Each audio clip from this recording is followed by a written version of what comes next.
шашылыш түрдө ар бир кыргызстандыктарга насип кылган уна Mercedes-Benz GLS 450 сатылып жатат. Ассаламу алейкум айымдар жана мырзалар. 2018 Америка Кошмо Штаттарынан чыгарылган кыймылдаткычынын көлөмү 3 бензин менен жүрөт, 4 дөңгөлөгү аракетте.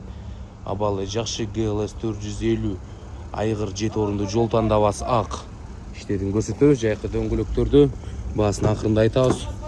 Ичи кара булгарылары сапаттуу жана таза айылган тутулган жерлери жок. 5 эва килемчилер албетте ордунда дегендей. 3-чү катары дагы бар дегендей.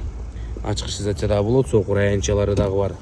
Сыналгысы 360 көзөмөлү мыкты көрсөтөт. Алдыңкы отургучтар жылыткычтар менен чатырында айнеги да каралган. Унаны эс тутуп калчу баскычтары дагы бар. Караңыздар, баары иштейт дегендей. Өзүңүздөргө ыңгайлуу болуп коюп алып айдаш керек. Ишин караңыздар, бир сыйра дегендей таза.